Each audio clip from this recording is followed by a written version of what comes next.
Hi, yeah, I'm Roxanne. I work for Devon County Council as part of their organisational change function, and myself and my colleagues from my team helped set up this piece of work that John's going to talk us through, and John joined us as a consultant along the journey, and I worked to help sort of support the learning team and to help them put out their learning and take it forward. So yeah, that's who I am, and I'll pass over to Alicia. Hi everyone, my name is Alicia Harrison. I'm an occupational therapist by background, and I was part of the Live Life Well team and part of the work that John's here to speak about. For those of you that weren't here when I first arrived, I'm currently isolating with COVID, so I'm in my bedroom, and why I sound like I do. It's not a technical hitch, it's genuinely I sound this bad. So I'll probably keep my video off so you don't have to look at this or listen to me coughing and sneezing. So, but I am here to answer questions and participate as best I can. John, over to you. Great, thank you. I've already been partially introduced. I joined the team when they had already started, and what I do is I do this kind of work. Been doing it since 2003, a lot of it in the public sector and some of it in health. So that's me finished. And what you're going to see is, well, actually, I'll pass it back to Uriam and Matthew. Is there anything else you want to say? Just one last thing. If you can start posting your questions in the chat, I'll be collecting them as the call progresses. It's true that at the end, when we get to the Q&A, I will invite you to say them out loud if you prefer, but I can also do the speaking if that's your preference. So yeah, take it away, John. Great, thank you. And just to let everybody know, because at least Sylvia, you're saying that you have to leave earlier. This will be recorded and be available afterwards. There's a lot of people registered that can't actually make this session. So what we decided to do is to put together an overview of what the team did, and the way that I thought works really well is not to give a load of PowerPoint slides as to this is kind of how we approached it, but actually to give a real nuts and bolts view of what happened and why it happened. And we've got two of the team members here that will assist with answering your questions. So the idea is that we're probably going to do about half an hour, maybe slightly less, of just showing you the background to the work, introduction to the work. There'll then be a video which will be about 16 minutes, which is the core of this, because as many of you will know, when you've got something that's complex, the best way to transmit it is directly, and that's what you're going to see. And then I'm going to go through what the outcomes were that we did. And this piece of work is actually it's like a lab. It's like put a group of people in a room and see what they can come up with. So this is not the final working version of what actually can happen in health and social care. I didn't get to that stage, and then COVID started shortly after. So you can talk to the team about that in terms of with some of your questions that will come up. Okay, so what I'm going to do now is just start, and I just need to share my screen. I'm having some difficulty, so there we go. And I'm going to put it on to that mode. Okay, so I hope everyone can see the screen, and if there is a problem, please just unmute yourself and shout out. That's probably the best way, or to put it in the chat. I'm going to go through these quite quick. So the three phases, there were a couple of phases, and the first phase was understand the current system, and they set up a team to experiment with cases, and the team consisted of an occupational therapist, physiotherapist, 3 nurses, 2 social care assessors, 1 manager, and people like Roxanne and myself and a couple of others that were there to help move the team forward with a particular kind of systems thinking based methodology. They took 35 cases in total, plus a few other things. And this was kind of the very, very basic structure that we did. And I think we kind of, this piece of work finished somewhere in between an experiment and a prototype. And some of the principles that this was based on this is based on human beings. This is based about learning. So the whole ethos of this piece of work was to learn about what was possible. And this was using a systems thinking based approach. And what you're mainly going to see are photographs that I've taken of artifacts from the room itself that we were in. You're not going to be able to read all this, and that's not the point, but this is just a description of what the current system looked like. It was a rational approach where you have designed a system that's standard, you reduce variation into that standard flow. It's based on referrals, it's based on tasks and giving people tasks, individual demands. It's about commissioned care through other organizations, private sector organizations. And it assumes that a demand into the service is simple and doesn't change over time. So, and this is an example of one of the pieces of work that we did, where we looked at the current system. We took at random a case, a situation of an end-to-end journey of a person, and we looked at how many days does it take, what are the main activities, and in this case, for instance, it took 27 days to deal with starting a piece of care started. It took 27 weeks to start, and 17 people were involved in that.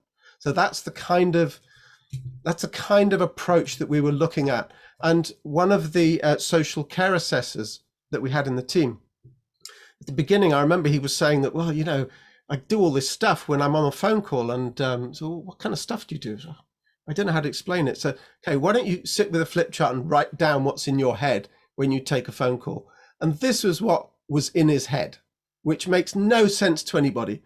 And it made no sense to him, but this is what he's focusing on when someone who needs care is talking to him. This is what's in his head. And we looked at all the different kind of assessments and things that were needed, that were used by the members of staff. So typically, this was what they would use. In total is 68 pages. So very often it would be 1 hour with the person that you're dealing with, and then 2 hours back in the office while you have to log and put all of the stuff that you've done into the assessments, into the computer in the right way without coming up with errors. We also did some detailed case studies. So we took at random, we took some real examples. Because this was very resource heavy, we only did this once or twice, where we analyzed their journey with us over a whole long period of time. And we documented that in the way that you can see. We also looked at some summary cases where, in this case, for instance, we recorded that a particular case would take 14 assessments, 6 referrals, 11 people were involved, and this is the outcome, how much time it took us in total, and what percentage of time did we actually spend with the person that we were dealing with. So this is a typical set of activities for an occupational therapist. We had a room, we had a team of people eventually, and it took a long time to get this room in place, nice large room. And we started off by recording things in the room. We started to put stuff all over the walls. And this is an example of when we took a case, we decided on the top of what it is we would want to measure, which kept increasing as we thought of things. And down the bottom these are the cases that we're taking. And as we took those, it would fill out the details in that room. And this would be what people would come and see when they came into the room. Other members of the organization that we were working in would see this, and we would take this. So very little of this was recorded on IT. It was recorded in very visible, purposely in a very visible way. And we had principles that we would follow that helped the team to work in a different way. And the summary of all of this, plus the video, will be available to you in a link that I will put when I've finished talking. I'll put that in there. But I think the main part of this is the one particular typical case study. He's called Len, and he's in his early 60s. He came to us and said, "Hello, I need a walking aid, and I need my chair raised so I can get in and out of my chair easier." So what I'm now going to do is put put this on, and I hope that you can hear it. It'll take about 16 minutes. So I would like to introduce you to Len. He's one of the concept, and what we did is similar to that journey map you've got, but try to take it up a couple of levels, and we don't want all that detail, we just want to capture in essence what's gone on with him. So what we have here is where the demand came in, which is the pink bit, and then what we've done is we've plotted what would have happened to Len if I'd gone and seen him before I came into this team. So as I said earlier, occupational therapist, would have said before, a very good one. Not to blow my own trumpet too much, bloody good at it I am, I thought. So this is what would have happened to him then, and then what we've done is we've captured what we've done differently this time. So I'm going to talk you through that. So the referral came in from Deman Partnership Trust. It was a referral from a case manager saying that they were working with Len, who was having problems with bathing, bed transfers, chair transfers and mobility. That referral was made to Care Direct North, who rang him back because that's part of their process. They had a conversation with Len and he said, I'm moving to Bristol. And they said, okay, all right, but I understand you've got some problems with, your care manager said you're struggling with getting in and out of the bath. No, it's not a problem, I can do that. Okay, getting in and out of bed? Oh no, I can do that, or that's all right. Your chair?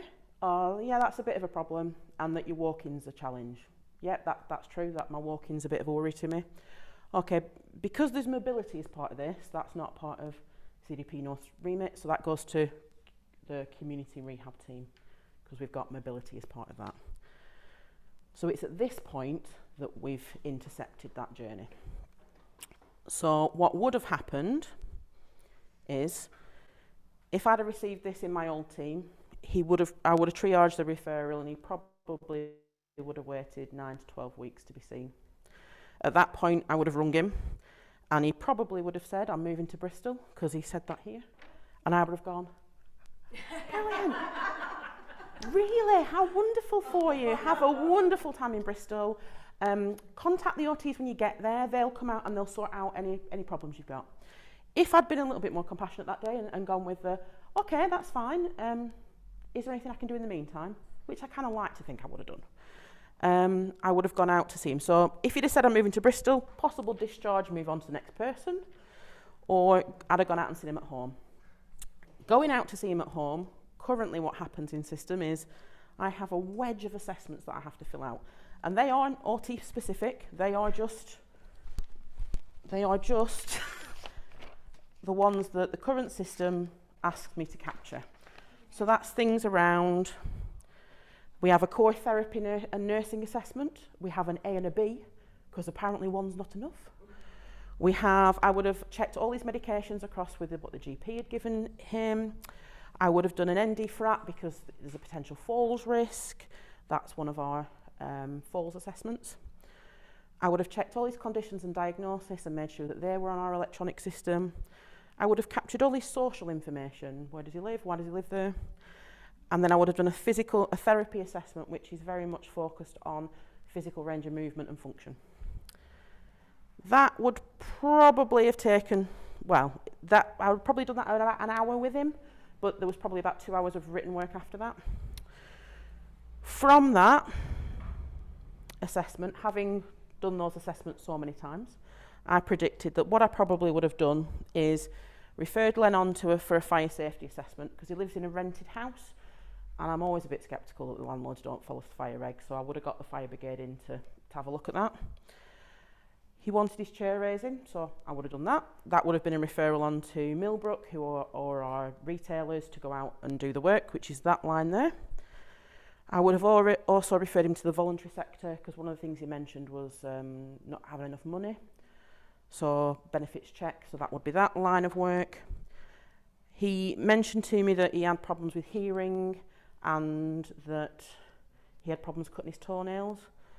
So I would have signposted him back to his GP to ask about the hearing aid for a hearing assessment, but I would have also sent him a lot of information about where he could buy hearing aids, where he could access hearing assessments privately, and about where he could get chiropody privately. what we've done is we've calculated all this in kind of how long that takes. So like 2 weeks between me ringing the fire brigade and them going out to do their assessments. We've also captured how long each one of those will take. So at the end of, so probably I go out and see Len, spend about an hour with him. A couple of weeks later I would have rung him back, checked up on him and just said, equipment gone in okay, you got the information I've sent you, yep, everything's fine. Anything that hasn't happened, I would make sure he knew where I'd done, where it was up to, and then I probably would have said, okay, lovely, all done. Look at all these great things you've got. We're back to being okay, and I would have referred him, gone back to the GP, and just said, Len's been in touch. This is what we've done. So to summarise that, what we will have done for him, so Len will have had 14 assessments, 6 referrals, and 1 referral which I've signposted him to. The outcomes for him is that he would have had a raised sofa, he would have had potentially escape plan from the fire brigade for his home, a benefits check, and would hopefully either be now receiving his benefits or on the way to receiving the right benefits, and he would have had a stack of leaflets. We calculated that to be about 12 hours, 20 minutes time on this case, and of that 25% was with Len. And I would say that this is quite a common, pattern for the people that I would come across, that what his referral for was quite straightforward, so I think it's quite an accurate reflection of what I would do. What I'll do now is take you through what we've done differently this time. So within this group we're working to principles which are on here. I'm not going to read them all for you, but they're up on here for you to look at. But primarily the things to pull out is we're focusing on purpose, understanding and what matters and the real problem to solve. And we're trying to work end to end with people. So they're the two just to bring to your attention. So all this happened because this is what really happened. And my colleague Mark over there rang Len and said, we've had a referral, can we come out and see you? And he said, I'm moving to Bristol. Mark said, oh, okay, that's okay, move to Bristol, I understand that there's a problem with you walking, why don't I come out and see if there's anything we can do in the meantime? Yeah, please do. So we went out, we were there for about an hour. What we had was what we try and do here is have an understanding conversation. So this goes out the window and we just arrive and we have a conversation with a human.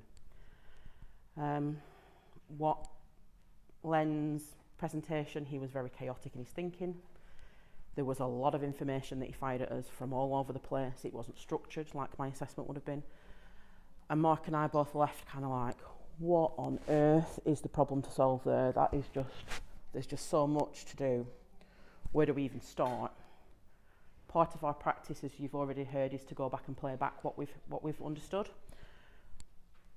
We came back and we were like, what have we understood? There's just so much. And what we did is we drew a picture, and this is probably the 3rd or 4th iteration of our picture. What we started to do was just capture the things that Len had said to us, and then as we captured it, we were like, oh, there's kind of themes to this. And then that's what we've done here in colour. So the stuff in blue kind of could be associated to his psychological state. The stuff in red is kind of more around social issues, lack of social support, lack of funding. The stuff in green is physical problems. And then you've got a couple of other things about he struggles with reading, he struggles with forms, and the fact he wants to move to Bristol. They're kind of on the periphery, but this was the big things that he came up with. We then took that back to Len and said, this is what we heard you say, and showed him it. And he was just like, oh my God, there's loads of stuff there. There's a lot. And we were like, yeah, there is a lot. There's a really lot.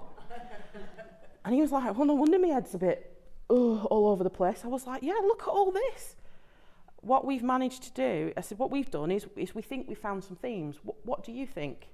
And he recognised everything on here was the words he said, with the exception of intrusive thoughts, because that's my language, not his. But the rest of it was all things that he actually told us. And he was like, yeah, that's all. Yeah, and I can see that they all impact on one another. And we're like, yeah, they do. And he was like, and looking at it, where do we start? And he's like, well, I can see that this bit's the bigger bit. And I was like, yeah. He's like, so let's start there. I was like, okay. This bit is around your mental health and your mood. So what I probably should have told you, which I'll tell you now, is that the reason Len is in the area is that he was in hospital on the psychiatric units just before Christmas, having tried to take his own life. Before that, he was from out of area. So he was discharged to a rental property in Barnstable. No real connection to this place. What became apparent through my conversation was Len was really articulate. He could talk about how he was feeling. Although it was very distorted, he talked about the breakup of his marriage with such emotion and such... It was really moving. He would well up, he would become tearful, to the extent that I made an assumption that that had been what had preempted his attempt on his own life. Transpired his marriage had broken up 10 years ago, but he still talked about it like it had happened yesterday. He'd had all these kind of traumas, psychological traumas. He'd lost his business, he'd lost his family in the divorce. And that was 10 years ago, before we got to this point of him trying to take his life. What I then said, well, Len, have you ever had any therapy to help about? Any talking therapy? Conscious that I'm a little bit out of my expertise. We're getting to the edges of my expertise now. So off Mark and I trotted up with Len to psychiatry outpatients to meet his case manager.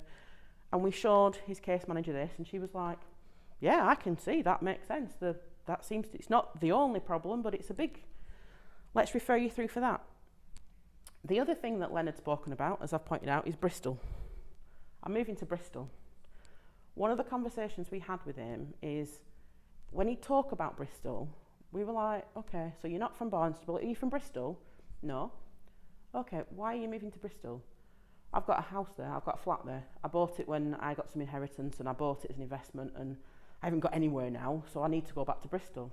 We're like, oh, okay. What's life going to be like in Bristol? Well, actually, I don't know anyone.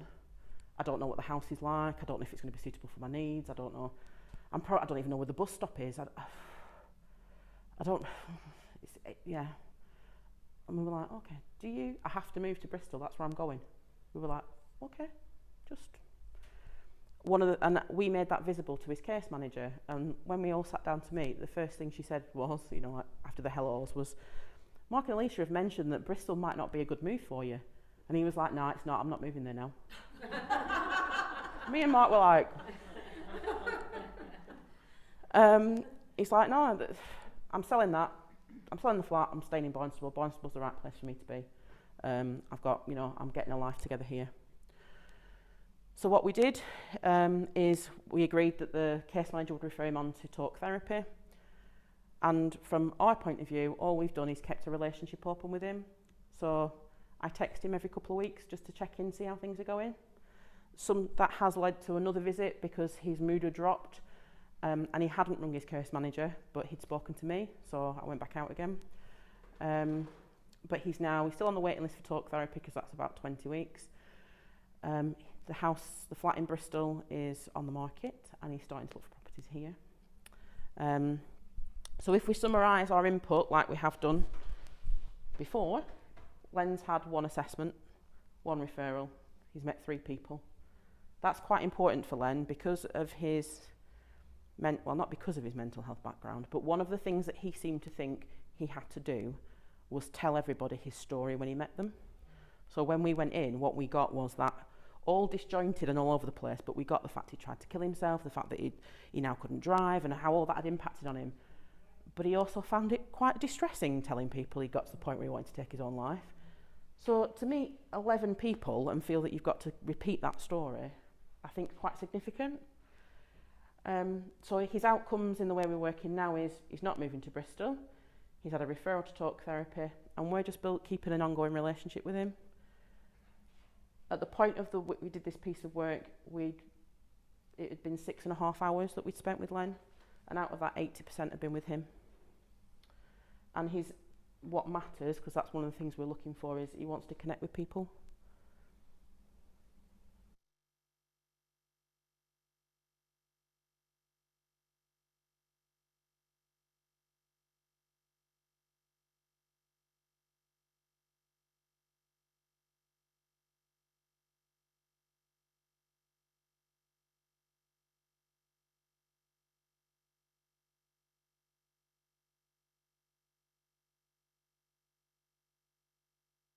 remarks about I speak very passionately about how holistic I was, realising how much of my behaviour is driven by the system and by our assessment documentation.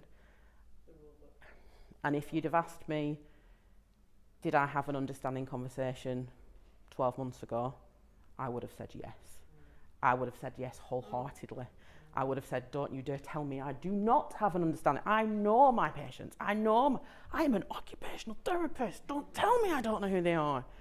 It's only through this learning that I'm starting to see that I've only ever been able to be as holistic as the box I'm in allows me to be. I'm only ever allowed to follow things that the system allows me to. And although I could patter that off in a conversation, so you think we're having a conversation, it's still really an assessment. And the stuff that's in that drives so much. All this work that I thought was really valuable is driven from filling out those boxes. Then none of it's the stuff that he actually says he wants to do. And some of that's about what we measure, isn't it? I think it's more than a changing practice, it's changing thinking. Because we think we're doing it already. And I think that's the message that we've had from everybody that we've connected with, or all of us. I mean, we haven't shared our personal stories yet, but a common theme to hearing people that are connected to this is that they think they're already doing it. They can see that the system's a problem, but they don't see that that's driving their behaviour and their thinking. So I think the thing is, how do you change your thinking, which I think we're still learning. You're doing it What I haven't done, effectively and efficiently. if you audited this against the current system, I'd be in every red box there is, because I'm audited against these. That's partly why I have to fill them out, because that's what we're measured against. And the audits.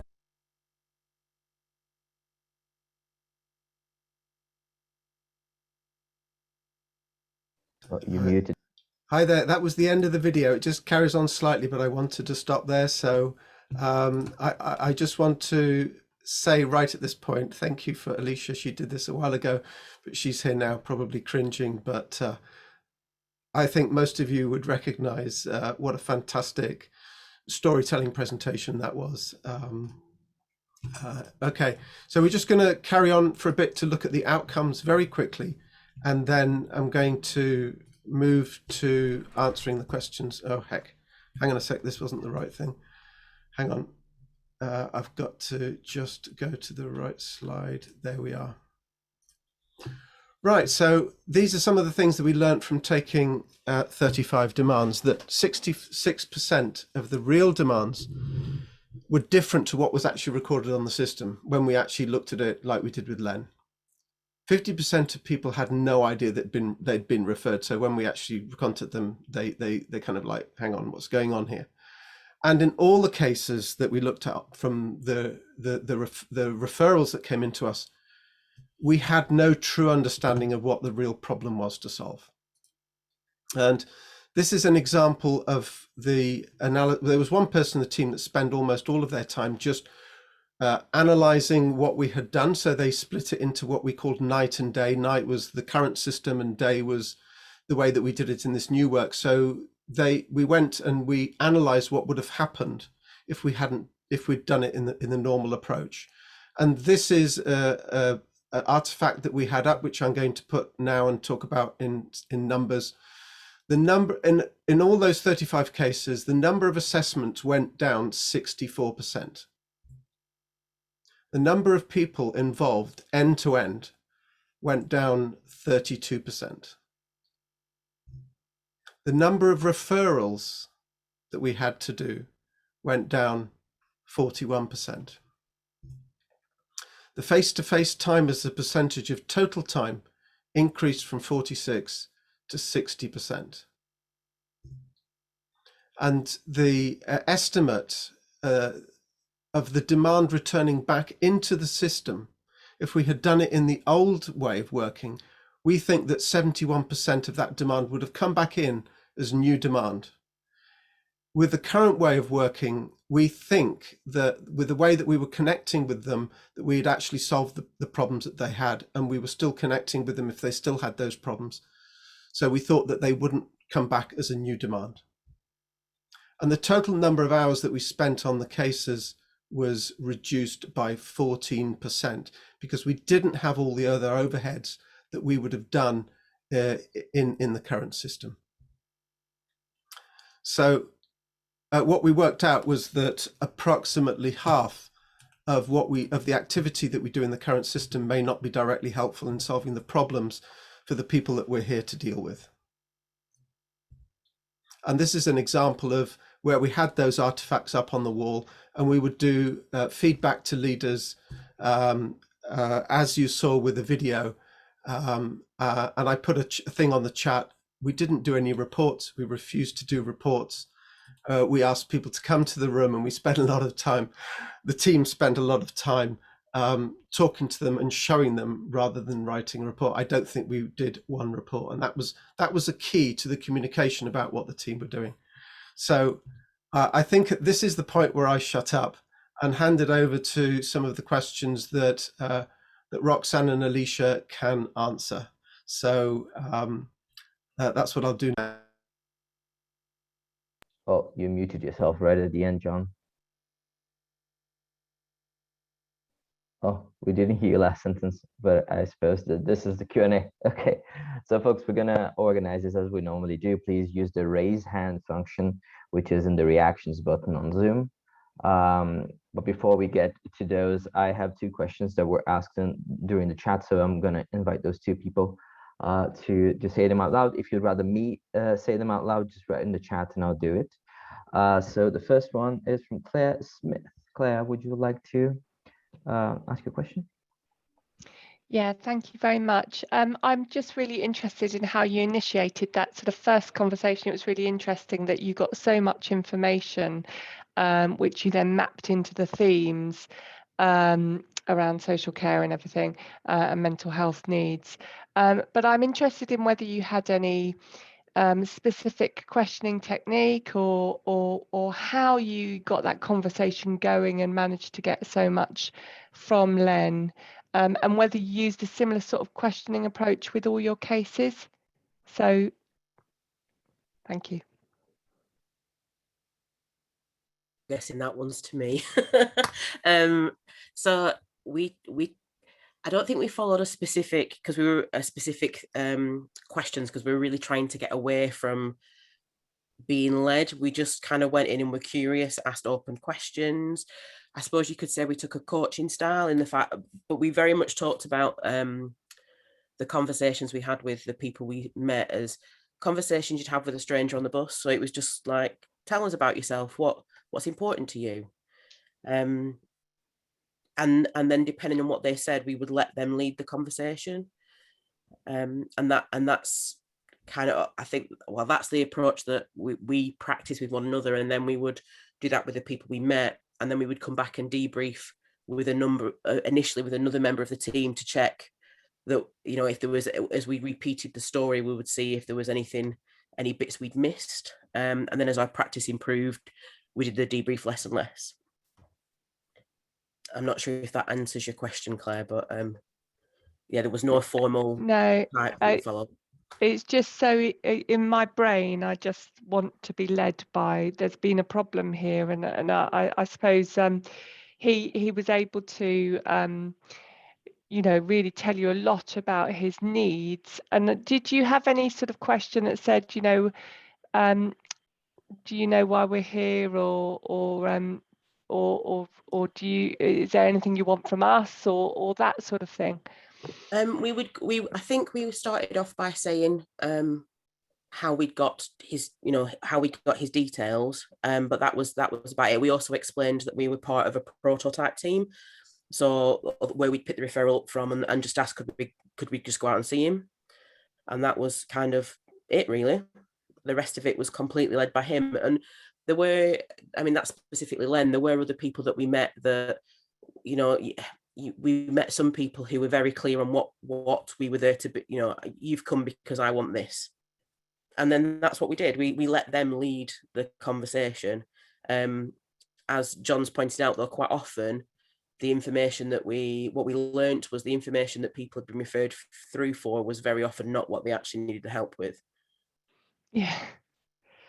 Which was really surprising to me, because in my practice, I would go in and introduce, oh, I'm here because of this. And what I learned was how much that guides the conversation. And then having that holistic assessment in my head, I would then guide them in conversation through ticking all the boxes on my assessment form for the information I wanted to gather. And what was a real revelation for me was, one, that isn't holistic practice, but also how much work I generated for myself that added no value to the patient at all. I think It another was thing that purely generated by our assessment. Sorry, Rox. I was just going to say, another thing that you did, certainly during this test phase anyway, was that, so obviously you were an occupational therapist, we had a physiotherapist and some nurses. Nobody wore uniform. No. So whilst you carried your IDs, so people knew you were official, you didn't go in there as your profession, because we were finding that if you turned up as an occupational therapist, or if you turned up as a nurse, people presented what they thought you wanted to hear, rather than the whole thing. So that also helped the beginning of the conversation, at least, I think. I'd forgotten that, Rox. You're right. We spent a lot of time thinking about how we took ourselves out of the image that people expected of us. Yeah, And I how know that the drove the nurses narrative. struggled with that, didn't they? Yes. Like, Yeah. about not going in uniform, but yeah. But once they did it, they saw the difference that it made. Cool. So let's move on. And I see a lot of Rand's haze, but you still got to give me a second because we did have one other question before the Q&A even started. So Thomas Rose, Tom, do you want to ask a question or do you want me to ask it?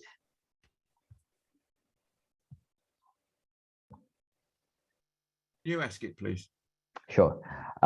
So Tom wrote, was the system ever designed or did it just evolve into what it is?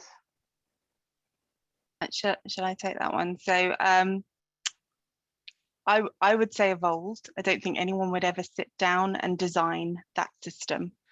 But what we generally find through, and this would be applicable to any system, this isn't just health and social care, but particularly large systems where you've got lots of different functions, is that the leaders will look at the measurements of the different functions and go, oh, we need to make an improvement here. So they'll put a bolt on or put an extra service in or change something here. And of course that will affect another different bits of the system. And then it just becomes more complicated, more convoluted, and you stretch that end-to-end time. You've got more referrals, more people, and it just becomes more complicated until, as Alicia demonstrated in her video, you've got this sprawling mass of where things could go. So yeah, definitely evolved. Right, now let's go for the raised hands. Stephen, you're up. Thank you. Thank you. Sorry. So one of the parts you mentioned right at the end of, I think right at the end of the presentation, was that in a traditional world before the system was redesigned, that you'd be in the bits that you didn't do, there was audited, you'd be in a lot of red based on some controls or quality was in place. How did the leadership team react to that, knowing that they probably looking at scorecards, or how did you get away from doing those things and not having to do them? So that's to Alicia, not yourself. You're on mute, Alicia.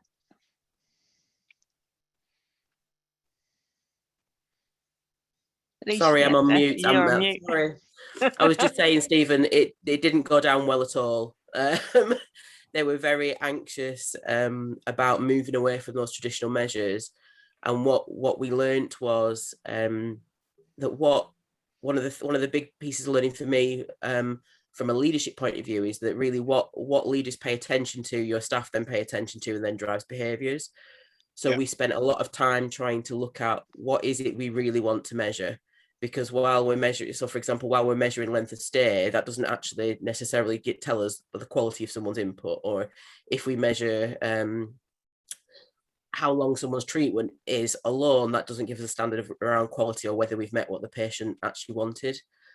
So we spent a lot of time trying to look at what were the measurements and the things that we could, what was the data we could collect that actually reflected more accurately the input we were giving, but still gave leaders reassurance that we were meeting the KPIs, that we're doing everything that they needed. And we spent a lot of time challenging them on why is it you want that information? What is it you're hoping to achieve by having that? And making visible to them the impact that had on the staff underneath them. Thank you. Anything to add? Nope. Cool. Let's move along then, Adrian.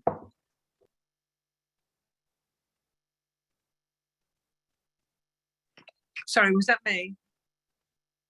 Yeah, sorry, I spoke a little too softly.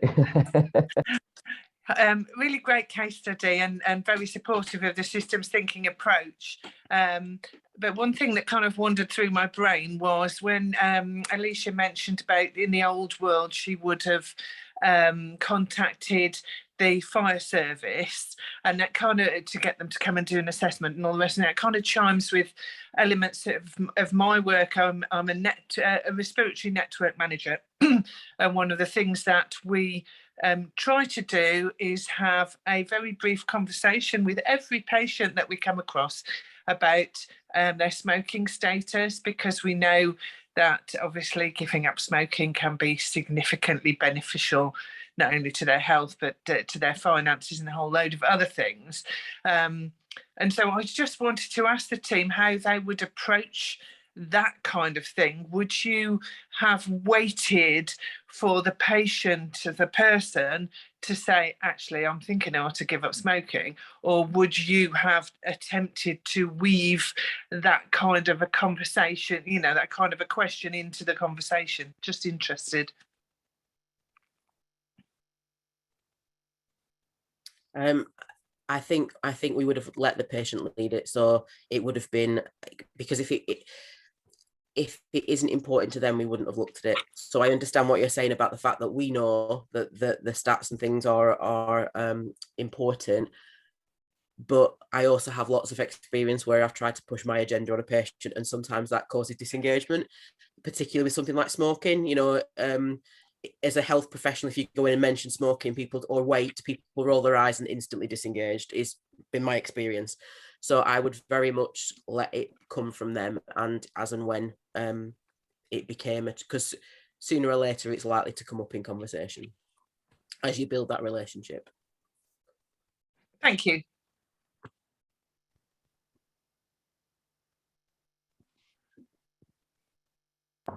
Right, Michael, you're up. Yeah, thank you, and thanks also for that presentation. It was a really useful, practical insight into how you make integrated working work on the ground. I'm currently working with an adult services in a local authority in Wales, and we've got a really strong partnership with our health partners, and we've got shared ambitions around integrated care, but not necessarily a unifying methodology to get there. And so one of my first questions was, did you have to convince senior leaders across your system to trial this new, slightly more emergent way of working that wasn't going to be following the usual processes? And if you did have to convince, you obviously did it successfully, so what tactics did you employ? And then secondly, given the success of the initiative, is there any plans to start rolling in the rest of the system to that new way of working? Thank you. Well, they're good questions, Michael. I'll handle this one, shall I? So did any senior leaders need convincing? Yes, no, I would say for that. So so this work came about initially from our organisational change team and the consultants we were working there at the time. And whilst our CEO and some senior leaders were keen to do this kind of systems thinking change, we went wherever there was curiosity, wherever someone, you know, showed a glimmer of interest that this might be something that could help them. We were there. And then the way we worked was to follow that curiosity and help show them so that they learned for themselves why this would be a good thing to do, and then we continued to work with those leaders and rolled others in. So at the time we were in that prototype team with Alicia, that's where we were pulling in some big names, I suppose, to come along and have a listen, and they were very engaged, they were very supportive. You know, that presentation it still was powerful a couple of years on, and I've heard it however many times and it still gets me. And we were doing loads of things like that, so people were coming and they were seeing and they were understanding. Where we would have gone next was to do, so they understood it on paper, they understood it being listened to, they hadn't felt it for themselves. So what we were trying to do is to get those leaders to come out and actually do some work with us. They've got to be connected to the work. And I would say that was where, if we were to do it again, we would get them in much earlier and much quicker to be doing the work, because where we had got to just before COVID hit was actually we've now got some really key decision makers who are too distant from this work, and it was stalling because of that. We had got so far with the air cover that we had got from the senior leaders, but there was a gap. So we were trying to address that as COVID hit. And what would have happened, what I would have liked to think would have happened had COVID not come along, was that so that prototype team, they were separate from the day-to-day. They were released from their full-time jobs to just go and do this test to prove this concept. The next step would have been to actually change the way a team works in real life on the front line, and we were sort of stepping towards making that happen when it all went. And I don't know if Alicia's got any updates of it, if anything is likely to change, because it was in her area, is likely to change, or little things that you have been able to do. But I know from a Devon County Council point of view, there is now work potentially bubbling up in the other end of the county in South, who with NHS partners, and this is crucial, which we didn't have up in North, community sector, looking to work together to do something similar. And we will be setting that up much more clearly so that it's done in the work with the senior leaders, learning from where things could have gone better first time around. So Alicia, I didn't know if you had anything else to say. So when COVID hit, the whole team was disbanded and put back on the front line. Myself and the leader that was the senior leader that was part of the prototype team worked in the same geographical place, and I stepped back in to clinical practice, but in a team lead role. And at the time, with COVID, with everything changing so quickly, we really didn't want to just drop what we'd experienced and learned, but equally we're facing quite significant pressures. So what we did is focus on the leadership element, because one of the things we'd learned was that the leadership behaviours are so important, and we learned a lot about how teams can be put together but still siloed. And we started to look at the health and social care in the area that I work, and we recognised that although we'd been an integrated service, there was no integration at all. We just all lived in one building. So we dedicated some time, despite the pandemic, in building the relationship with the team leads, creating relationships, building safe space, the result of that is we currently have a service a short-term service to deal with urgent work, urgent demand. And in our area, what we've managed to do is without any kind of budget or set criteria, we have managed to release staff members from across the health and social care team to create a service to meet that pocket of work. So that's very different. As I said, as you yourself, if people come and say, can I please have 2 of your staff? People tend not to be so joyous about giving up people, but because of the relationship we built, and because the leadership team were taking shared ownership of this service, and I think that was key in enabling us to move that forward. And we've now been nominated for an award on integrated services, which I'm so proud of, because it's such a long way from where we were originally, albeit with what seems like very subtle changes. but the impact has been massive for the clients that service receives and for the other services around. But it's also really strengthened the way we look at the patient journey in the area. We now, so recently we've had some problems in staffing in the nursing area, and historically that would have been, well, it's nurses you need. Because of the relationship the leadership team have got, we've said, so what is the, what are the tasks that they're doing that you're struggling with? So let's release some therapy staff to support your nursing staff to be the double up person on that visit. Let's give you, we've got 2 staff that have got some capabilities. Let's put them in there as a temporary measure till your recruitment sorted. Historically, that would never have happened. And even in our current system, that was faced with resistance, because why is therapy doing nursing work? And the leadership argument was, but it's our patients. They are all our patients, regardless of which bit of the system they're hitting. We are here to support them. And, we want to work together as a team to solve their problems. And that was how we've kind of continued the work that we started in the prototype.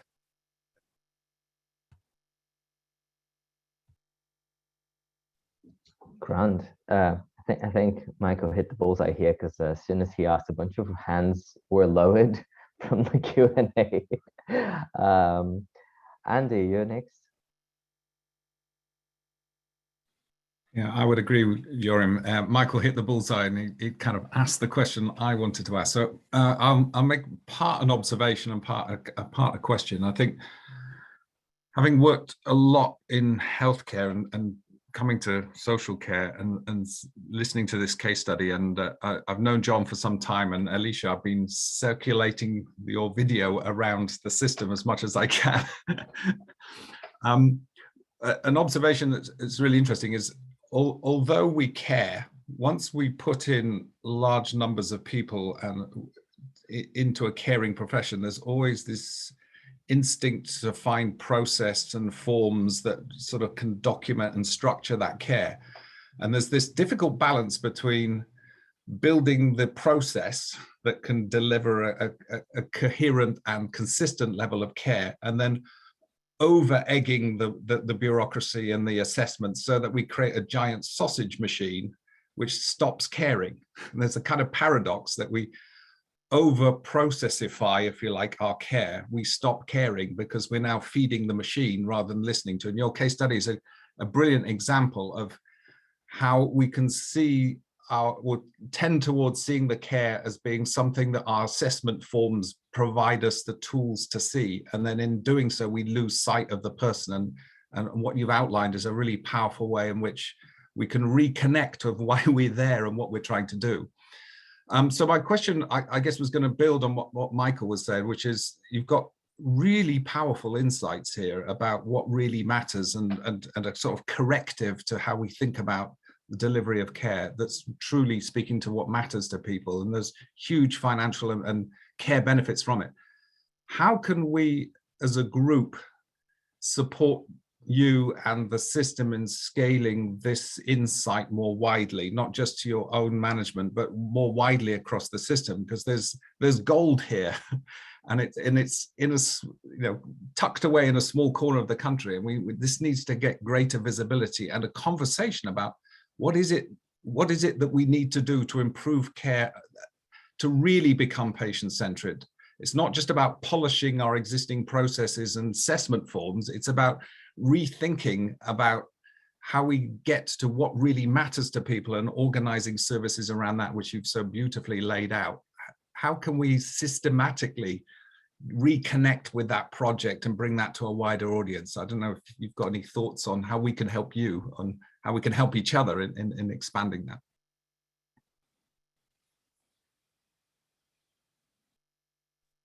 Rob, I have no idea. I mean that sounds awesome.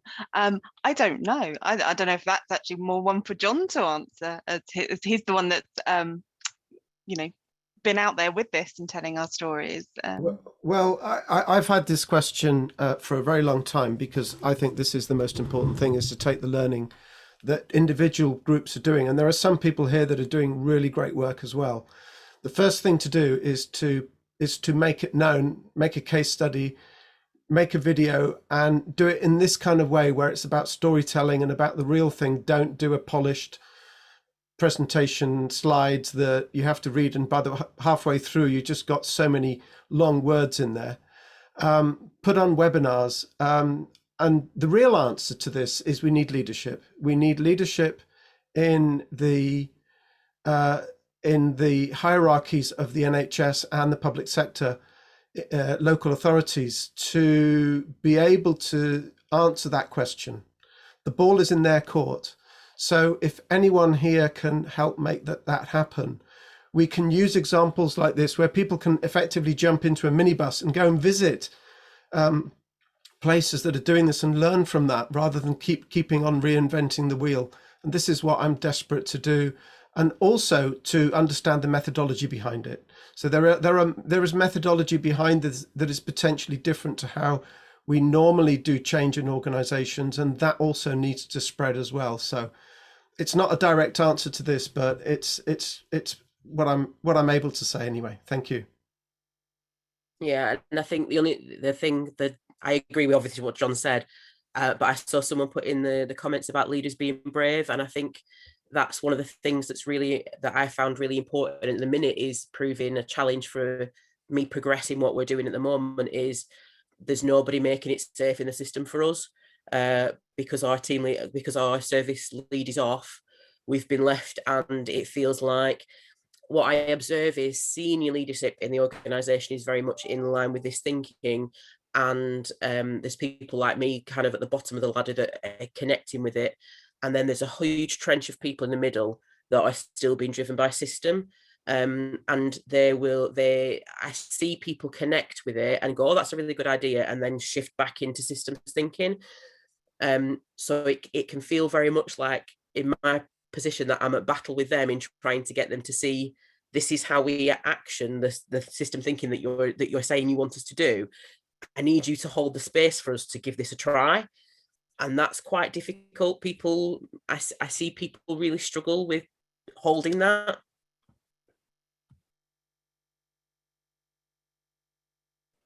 Well, folks, just a quick note before we carry on with the Q&A. It's 1 o'clock, so I know a lot of you need to go, and it's fine. This time around, exceptionally, because we still have a couple of raised hands, if you folks can stay, I'm going to keep on the recording. So whoever needs to go right now, you'll receive an email with the recording of this Q&A. So if you want to follow the last few questions, you have the opportunity to do so. And yeah, let's carry on for a little bit for whoever has a few more minutes. Stephen, do you have a few more minutes to ask a question? Yeah, happy to. So one of the things we're on a piece of work that we were carrying out recently was experimenting with the methods and the approach to improve the system from the customer's perspective. And one of the things we kept hearing from, or I kept hearing from the leadership team, is how long is it going to take? And I guess the question to pose to you, were you under any pressure to deliver the improvement in a certain time constraints? Did you have time constraints on you, or were you given freedom to take as long as you needed to experiment with your improvement method? We were most definitely on a time constraint, and actually that played out for the team in an unhelpful manner. We'd all been seconded into post for 12 months, and at varying periods of time, the team became focused on how unsettled that made them, the learning that we were doing and how we wanted, the commitment people were showing to the work and the learning. They were then faced with this, well, what's going to happen when the 12 months is up? What's going to happen next? And that really diverted people's attention from what we were actually meant to be doing. Yeah. I don't think it was intentional. It was just part of what happened. And John and Rox and Carl and the team did a really good job of kind of holding those leaders to account and say, this is a learning process. We are taking steps, and they helped nudge us through some of those processes. And as Rox said, we were right on the point of taking things back into the work when COVID arrived. And I think we had a time plan of again, trialing something with to then see what it looked like in the real work, like in live work. But unfortunately COVID got in the way. But yeah, there was pressures all the way through around when can we scale this? When can we scale this? How do we scale it? Why can't we just apply? And lots of people wanting to do quick fixes. So let's just get rid of assessments then. You've told me assessments are bad, so we'll just scrap assessments. That's what that story of Len told me, is that assessments don't work, so we'll just stop doing them.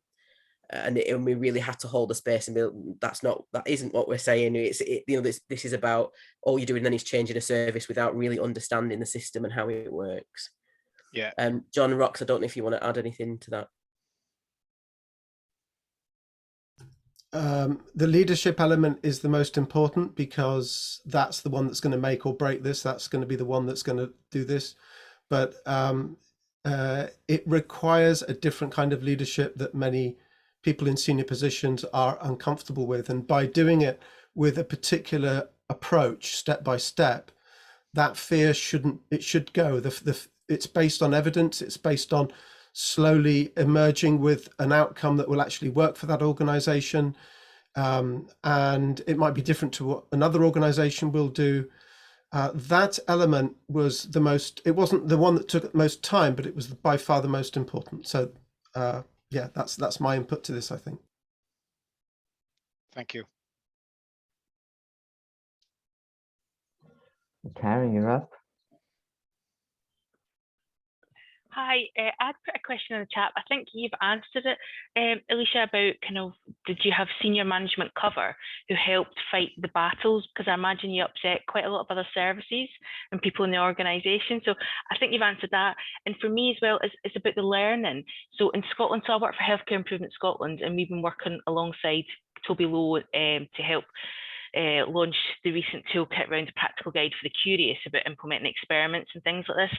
And the key thing for me is about how you use learning. So clearly you had lots of learning, but then it's how do you use that learning into the system so actually senior leaders make change and change the system? Because for all the best will in the world, anybody else doing what you've done will still have to navigate their way around the system because the system hasn't actually changed. And I'm just kind of wondering, is that where maybe some of the frustration lies with you about you've done all this great work, but actually you still have to battle the system in order to do what's best for the person that you want to support? Yeah, and I think that was really part of my buy-in, to be honest, Karen. When I first met Rox and Carl and John, that as a therapist, I could see that I honestly felt like I went to war with the system for my patients before I even realized and learned about systems thinking. I knew the system was broken. What I didn't realize was that I was part of the system, and that was quite a painful realization for me. Yeah, definitely a big frustration. And sorry, I've forgotten the beginning of the question, Karen. Can you? It was just about the cover for senior leadership and how much of your time was having to deal with other services who may have felt threatened or were annoyed or grumpy with you. We certainly burnt some bridges. That was some very steep learning for us. What we did was then try to reconnect with those teams as frequently as possible, and that seemed, and we apologized for when we made mistakes, and we tried to be transparent, and we invited them in to see what we were learning. We did have, thankfully, there was a leader I don't know what level Nikki would be at. So she's a service manager. And then we had a manager above her who was holding the umbrella for us to do this work. But we certainly came, as John and Rox have said, it felt like the world and the dog came to meet us to see what we were doing from various parts of different. I never realized how many people there were in the organization and how important lots of people were till they turned up with these really long titles. And there was lots of people wanting to make quick fixes. Lots of people just wanted to pick it up and plop it down. So trying to engage them, as Rox said, and give them an iterative learning experience is what we tried to do, so that they learnt it for themselves rather than just hearing the story and trying to pick that up and put it somewhere else. We really tried to create learning opportunities so that they went away with a feeling rather than just an experience or a story. But it still remains, as John said, that one of the biggest challenges. Yeah, and I think just to say, we've got in Scotland supposedly we've got integrated healthcare and health and social care partnerships. So we've got 32 of them across the country where NHS and local authority services come together and work in a integrated way, which is all a bit messy. And what we're kind of saying to them is that actually senior managers have to get involved, because it's not enough just to give permission for this to happen. No. It requires a change. And actually, what's quite interesting is that we're helping support quite a lot of we're helping support some experiments, and even senior managers who are like, yes, we want this. You sit in meetings and you go, I don't really think you know what's kind of coming down the line at you. Yeah, and I think that's driven by a lot of fear and a lot of thing of, oh yeah, you go and do that, as long as I don't, not deliberately, but there's a thing of, yeah, you can go and do that. I'm doing what I do just fine, thanks. I give you permission, but I don't need to interact and change the way I behave or the way I think. I can see you need to change the way you think, but I'm doing just fine, thanks. So it's really getting them to, and that's why we tried to give them experience of learning so that they could see that it's changing and learning for everybody in the organisation, not just any one level. Thank you. No worries, thank you. Is it okay if I just say something that might help for Karen? One of the reasons a leader doesn't engage in being courageous is that they don't know what to do, and they're not going to say that. That they're in a hierarchy and they're expected to know what to do. But this is a different way of working for them. So one of the things I had to do was to help them to understand this is their learning journey. This isn't about them suddenly making decisions. So it's about learning together with the team. So it was about mirroring behavior with them and me working with them individually on problems that they had in front of them, away from the team, away from other people, in a safe environment. So that's important, very important. And I've learned from not doing that, that it doesn't work. I also was there to keep a lot of people away. So people who are involved in audit, who were clinical leads, people like that, keep them well away. If they see this, they will stand up and go, you can't do this. This is breaking all the rules, etc., etc. There's a time and a place when they can be brought in, but it's not earlier on, that's for sure. And the third thing is we brought in the senior decision makers. One of the people I remember was, she was the chief exec of a whole area. And when she heard all of this, she said, I'm so happy that you spent 3 months dragging me up to spend half a day. I had to be in the car for an hour and a half. I was really pissed off. Thank you so much for insisting that I had to do that. I want everyone in my organization to behave like this. And we also brought, that took a while as well, to bring the finance director from the local authority up and for her to engage directly with the team. Don't engage with someone that speaks long words or another accountant. Engage with the team and help the team to show the finance director that they were there to also focus on causes of cost. And when the finance director heard that, she almost fell over, because she'd never heard that in the organization before. And she wanted then this to continue in a way that it was continuing. So it's about careful, bringing people in carefully and in the right way.